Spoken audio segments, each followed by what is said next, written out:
નમસ્કાર વિદ્યાર્થી મિત્રો, એબીસી ગ્રુપ આપનું હાર્દિક સ્વાગત કરે છે. ધોરણ 6 ગણિત ચેપ્ટર નંબર 13 સમમિતિ, જેની આપણે આજે થિયરી અને તેને સ્વાધ્યાય ભણીશું. ચેપ્ટર 13 સમમિતિ, એની થિયરી.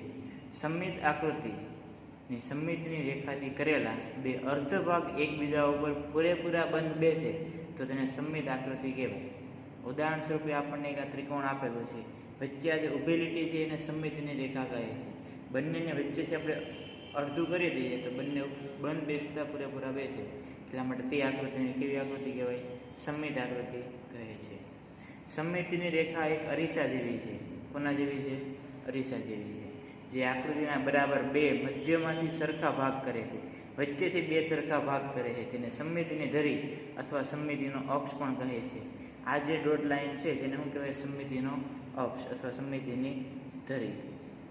આને શું કહેવાય? સમમિતિની ધરી. સમમિત આકૃતિને 1, 2, 3 કે તેથી વધુ સમમિતિની રેખા હોય. જે પણ સમમિત આકૃતિ હોય તેને 1, 2, 3 કે તેથી વધુ સમમિતિની રેખા હોઈ શકે. ભૌમિતિક આકૃતિઓની સમમિતિની રેખાઓ. ભૌમિતિક આકૃતિ એટલે કે ત્રિકોણ, ચોરસ, ચતુષ્કોણ, લંબચોરસ, વર્તુળ વગેરે વગેરે. તો સમબાજુ ત્રિકોણ. સમબાજુ ત્રિકોણને 3 સમમિતિની રેખા છે. કેટલી છે? 3. આ આપણે સમબાજુ ત્રિકોણ આપેલો છે, એમાં 3 સમમિતિની રેખા એક આ, એનું નામ આપણે L1. બીજી એક રેખા આ, એનું નામ આપણે L2. ત્રીજી એક રેખા અહીંથી જાય છે, એનું નામ આપણે L3. એટલે સમબાજુ ત્રિકોણ છે એટલા માટે સમમિતિની રેખા કેટલી છે? 3. સમદ્રી બાજુ ત્રિકોણ. સમદ્રી બાજુ ત્રિકોણ એટલે કે બે બાજુઓના માપ કેવા હોય? સરખા હોય. બે બાજુઓના માપ સમાન હોય. બે બાજુઓના માપ સમાન હોય એટલા માટે આ બાજુ અને આ બાજુ બંનેના માપ સમાન છે એટલા માટે. અને આનું ધારો કે આનું માપ આપણે 8 સેમી, આનું માપ 8 સેમી અને આનું માપ 4 સેમી આપેલું હોય, તો આમાં સમમિતિની રેખા ખાલી એક જ મળશે. કેટલી મળશે? 1. સમબાજુ ત્રિકોણમાં સમમિતિની રેખા 3 હોય. સમદ્રી બાજુ ત્રિકોણમાં માત્ર એક જ મળશે. અને વિષમ બાજુ ત્રિકોણ. વિષમ બાજુ ત્રિકોણ એટલે કે બધી જ બાજુના માપ કેવા છે? અલગ અલગ. બધી જ બાજુઓના માપ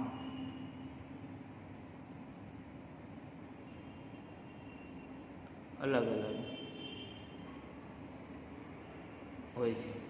હવે છે ચતુષ્કોણ. સમબાજુ ચતુષ્કોણ. સમબાજુ ચતુષ્કોણ એટલે કે એના બધી બાજુના માપ સમાન હોય. સમબાજુ ચતુષ્કોણને બે સમમિતિની રેખા હોય. કેટલી સમમિતિની રેખા હોય? 2. એક અહીંયા ક્રોસમાંથી પસાર થાય અને બીજી આ ક્રોસમાં, એટલે કે L1 અને L2. પછી છે ચોરસ. ચોરસને 4 સમમિતિની રેખા છે. ચોરસને કેટલી સમમિતિની રેખા છે? 4. કેવી રીતના? એક વચ્ચેમાંથી પસાર થાય, બીજી આડી વચ્ચેથી પસાર થાય અને બીજી બે ક્રોસમાંથી પસાર થાય, એટલે ટોટલ કેટલી થાય? 4. L1, L2, L3 અને L4. એ રીતના લંબચોરસ આપેલા છે. લંબચોરસને બે સમમિતિની રેખા હોય. કેટલી સમમિતિની રેખા હોય? 2. કેવી રીતના? આ લંબચોરસ છે. લંબચોરસમાં એક સમમિતિની રેખા એક આડી પસાર થાય છે, બીજી કેવી પસાર થાય છે? ઊભી પસાર થાય છે. આમાં ક્રોસમાં પસાર નહીં થાય. આ L1, આ L2. આ બધી વસ્તુ તમારે ખાલી જગ્યામાં આવશે. લંબચોરસની ખાલી જગ્યા સમમિતિની રેખા છે તો કેટલી આવે? 2. ચોરસની ખાલી જગ્યા સમમિતિની રેખા છે તો કેટલી આવે? 4. એવી જ રીતના આગળ વર્તુળને સમમિતિની રેખા કેટલી હોય? તો વર્તુળને અસંખ્ય સમમિતિની રેખા હોય. કેમ? વર્તુળનો જે સમમિતિની રેખા છે વર્તુળના વ્યાસમાંથી પસાર થાય. ક્યાંથી પસાર થાય? વ્યાસમાંથી. અને વર્તુળના વ્યાસ કેવા છે? અસંખ્ય છે. વર્તુળના વ્યાસ કેટલા છે?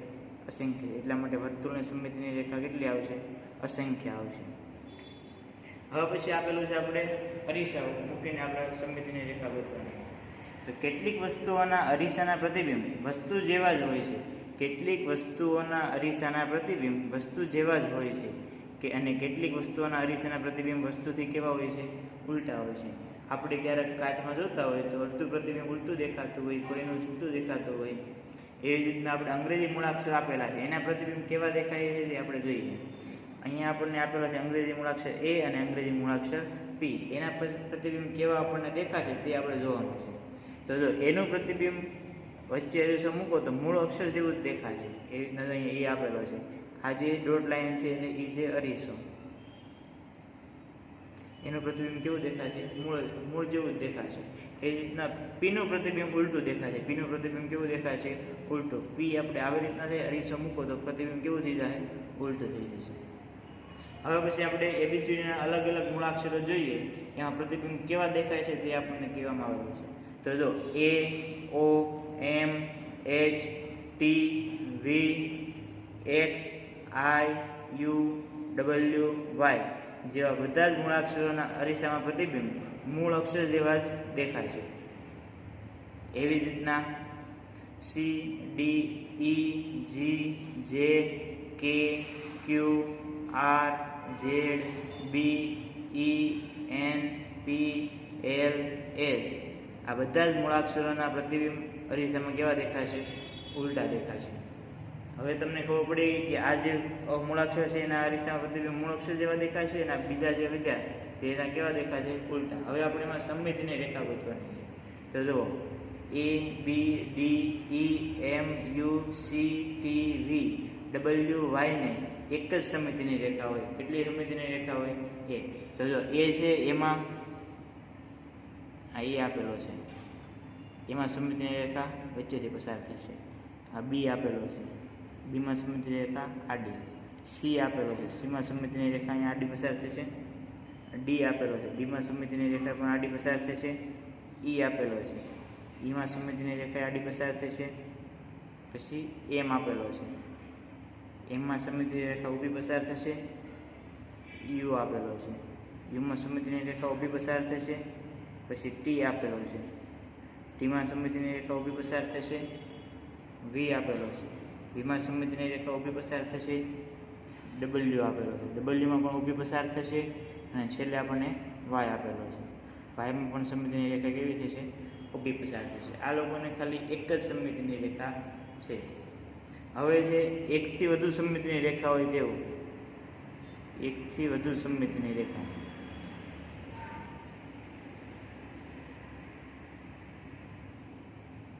એકથી વધુ સમમિતિની રેખા એવા ખાલી 2 થી 3 જ મૂળાક્ષર છે. એક તો એક્સ, આ એક છે એમાં એક સમમિતિની રેખા એક આડી પસાર થાય અને એક આ ઊભી પસાર થાય, એટલે એક્સને સમમિતિની રેખા કેટલી થશે?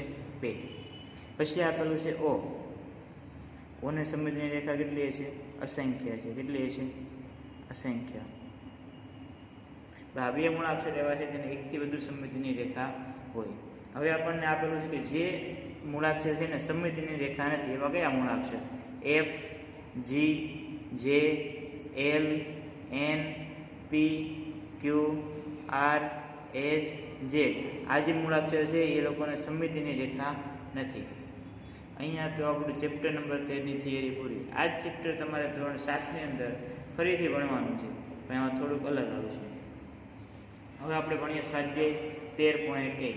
ચોપડીમાં જે સ્વાધ્યાય આપેલું છે ને આ જે સ્વાધ્યાય છે અલગ છે. આ જે સ્વાધ્યાય છે એ પ્રેક્ટિસ વર્કનું સ્વાધ્યાય છે.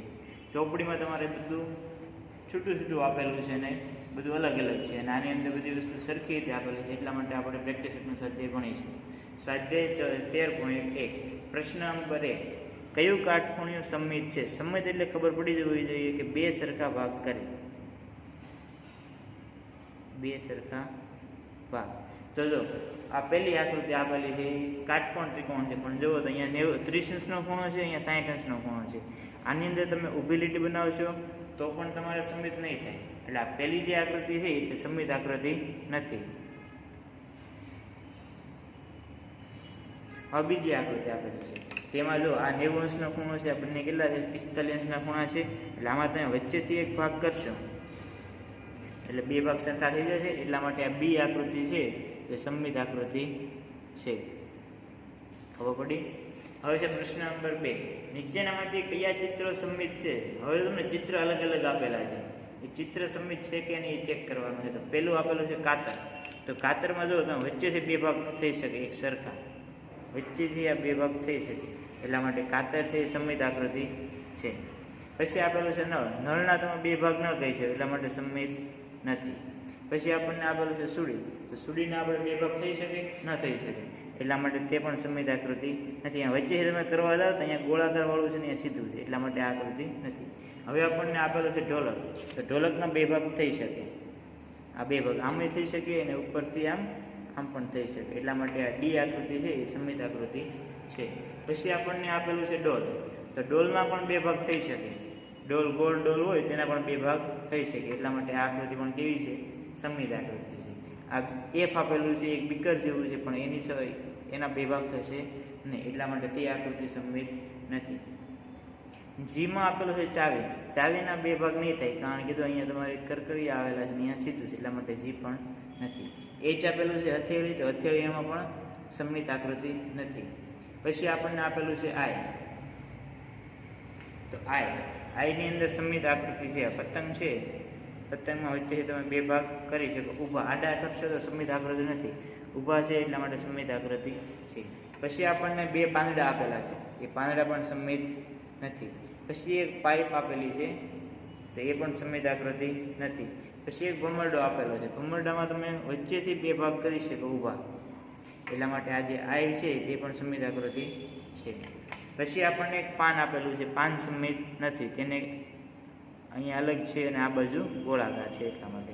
પછી આપણને આપેલું છે પગનો પંજો, તે પણ સમમિત આકૃતિ નથી. પછી ઓમાં આપેલું છે એક મંદિર. મંદિરમાં આપણે વચ્ચેથી બે ભાગ થઈ શકે, એટલા માટે ઓ છે તે સમમિત આકૃતિ છે. પછી પી આપેલું છે, ફિરકી આપેલી છે, તો ફિરકીમાં પણ આપણે બે ભાગ થઈ શકે, ઊભો અને આડો, એટલા માટે પી પણ સમમિત આકૃતિ છે. આ તો આપણે ચિત્ર જે આપેલા છે તે સમમિત છે કે નહીં તે. હવે આપણે આગળ ભણીએ.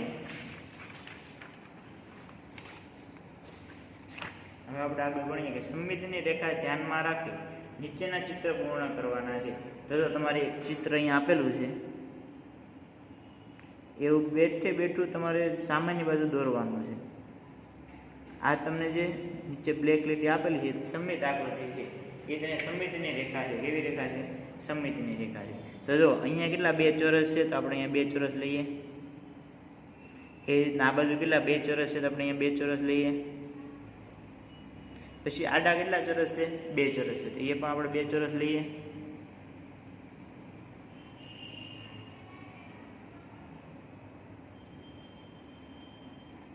પછી ઊભા કેટલા છે? અહીંયા બે ચોરસ છે.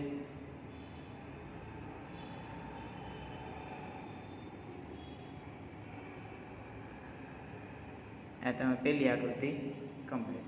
હવે બીજી આકૃતિ દોરવાની છે, તો પેલા ચોરસ કેટલા છે? 1 2 3 4 5. તો ઊભી લીટી કેટલા? 5 ચોરસ આવશે. પછી બાજુમાં એક જ ખાનું આપેલું છે, તો એક ખાનું આપણે બનાવી દઈએ. પછી તમારે આડી 3 લીટી આપેલી છે.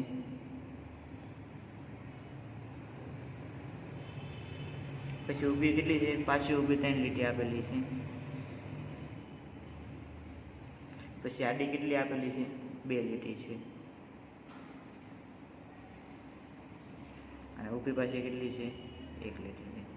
આ તમારું બીજું ચિત્ર પણ કમ્પ્લીટ. હવે છે ત્રીજું ચિત્ર. ત્રીજા ચિત્રની અંદર આપણે જુઓ, અહીંયા બે વચ્ચેથી દોરેલી છે, તો આપણે અહીંયા બે વચ્ચેથી દોરીએ. બંને બાજુ એવું આપેલું છે, તો બંને બાજુ એવું દોરી દઈએ.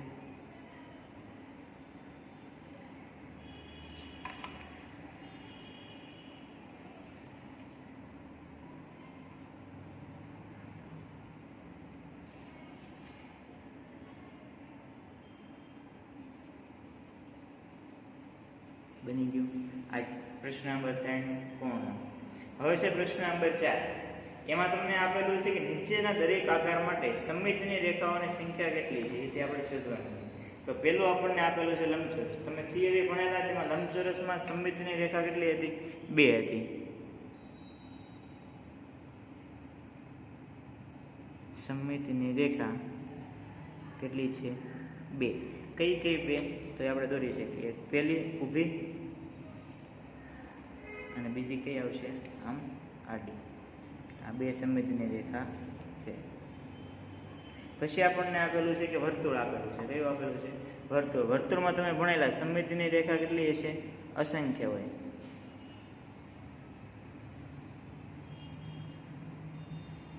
અસંખ્ય કેટલી છે?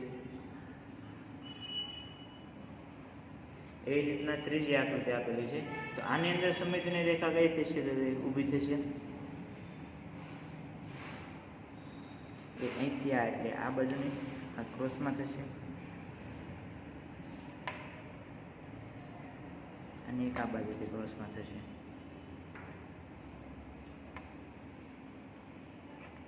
તો સમમિતિની રેખામાં કેટલી મળી? 3 મળી.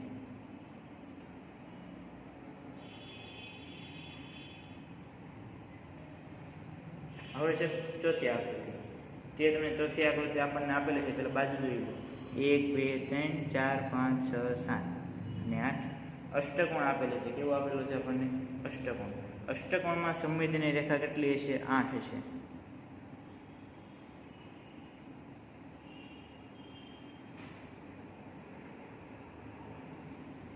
અષ્ટકોણમાં સમમિતિની રેખા કેટલી હશે?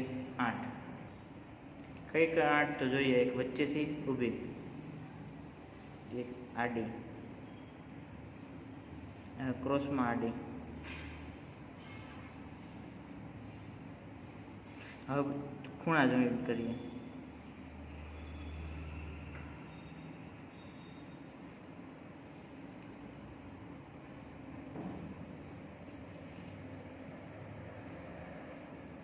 ટોટલ કેટલી થઈ? 8.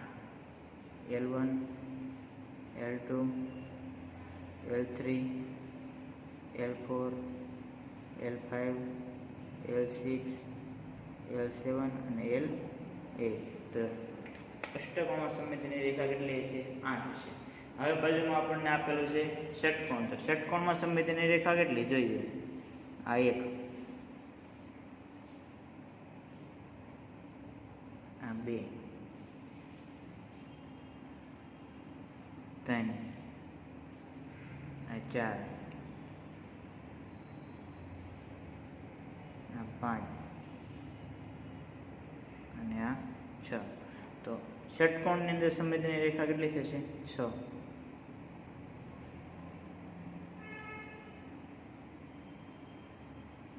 હવે છે ચોરસ આકાર છે. તો ચોરસની અંદર સમમિતિની રેખા કેટલી થશે? 2 થશે. એક આ ઊભી. ચોરસની અંદર સમમિતિની રેખા 4 થશે. 2 નહીં થાય. 2 આપણે લંબચોરસમાં થશે. એક ઊભી, એક આ આડી અને 2 કેવી છે? ક્રોસમાં. એટલા માટે સમમિતિની રેખા કેટલી થશે?